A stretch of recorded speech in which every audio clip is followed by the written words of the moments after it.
ರಾಜ್ಯಪಾಲರು ಏನು ಇರ್ತಕ್ಕಂಥ ಅಧಿಕಾರ ಡ್ಯೂಟಿ ಏನು? ಸರ್ಕಾರ ದಾರಿ ತಪ್ಪಿದಾಗ ಸರ್ಕಾರಕ್ಕೆ ಎಚ್ಚರಿಸ್ತಕ್ಕಂಥದ್ದು, ಸರ್ಕಾರದಿಂದ ಸಮಜಾಯಿಷಿ ಕೇಳ್ತಕ್ಕಂಥದ್ದು ರಾಜ್ಯಪಾಲರಿಗೆ ಇರ್ತಕ್ಕಂಥ ಒಂದು. ಈ ಸರ್ಕಾರದ ಅಂಗಸಂಸ್ಥೆಗಳೇನಿದ್ದಾವೆ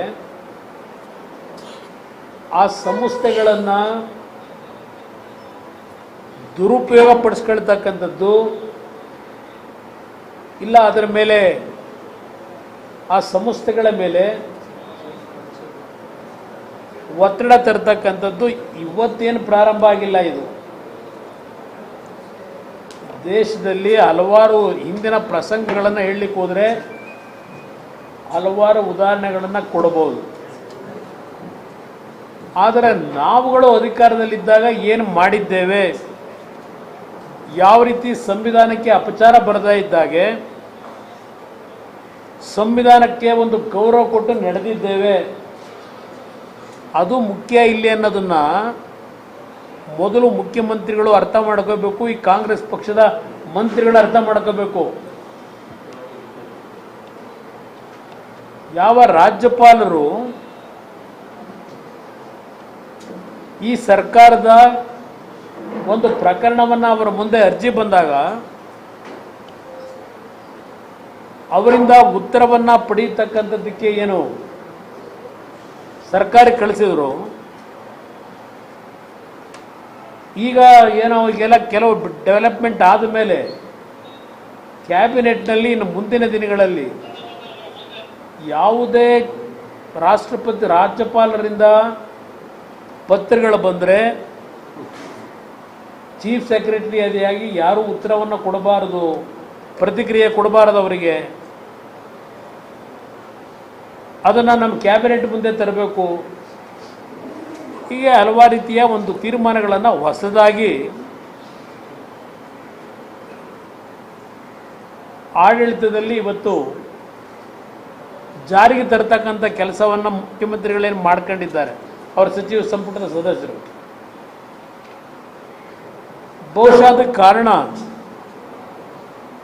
ಈ ಕಳೆದ 14 ತಿಂಗಳಲ್ಲಿ 15-16 ತಿಂಗಳು ಈ ಸರ್ಕಾರ ನಡೆದಿರ್ತಕ್ಕಂಥ ಹಲವಾರು ಅಕ್ರಮಗಳು, ಅಧಿಕಾರ ದುರುಪಯೋಗ,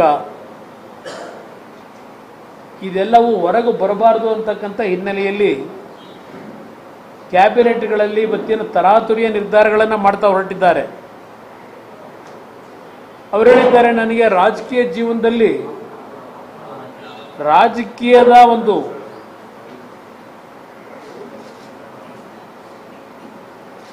ಆರೋಪ ಬಂದಿರತಕ್ಕಂಥದ್ದು ಇದೇ ಮೊದಲನೇ ಬಾರಿ ಅಂತ ಹೇಳಿದ್ದಾರೆ. ಅವ್ರು ಹೇಳಿರ್ತಕ್ಕಂಥದ್ದು ನಾನು ಅವ್ರಿಗೆ ನೆನಪಿಸ್ಕೊಡ್ಲಿಕ್ಕೆ ಬಯಸ್ತೀನಿ. ಒಂದು ಪತ್ರಿಕೆಯಲ್ಲಿ 1/2019 ಮೇ ತಿಂಗಳಿನಲ್ಲಿ ಬಂದಿದೆ. ಲೋಕಾಯುಕ್ತ ಹೇಳಿದ್ದಾರೆ, ಲೋಕಾಯುಕ್ತ ಸಿದ್ದರಾಮಯ್ಯ ವಿರುದ್ಧ 50 ಪ್ರಕರಣ ಬಾಕಿ, 50 ಪ್ರಕರಣಗಳು ಬಾಕಿ ಇದೆ ಅಂತೇಳಿ. ಕಾಂಗ್ರೆಸ್ ಶಾಸಕಾಂಗ ಪಕ್ಷದ ನಾಯಕ ಸಿದ್ದರಾಮಯ್ಯ ವಿರುದ್ಧ 14 ಏಪ್ರಿಲ್ನಿಂದ 18 ಮಾರ್ಚ್ 31ರವರೆಗೆ 61 ಪ್ರಕರಣಗಳು ದಾಖಲಾಗಿದ್ದು 50 ಪ್ರಕರಣಗಳ ವಿಚಾರಣೆಯೇ ನಡೆದಿಲ್ಲ. ಇದೇ ಮೊದಲನೇ ರಾಜಕೀಯದ ಒಂದು ಆಪಾದನೆ ನನ್ನ ಮೇಲೆ ಬಂದಿರೋದು ಅಂತ ಏನು ಹೇಳಿದ್ದಾರೆ.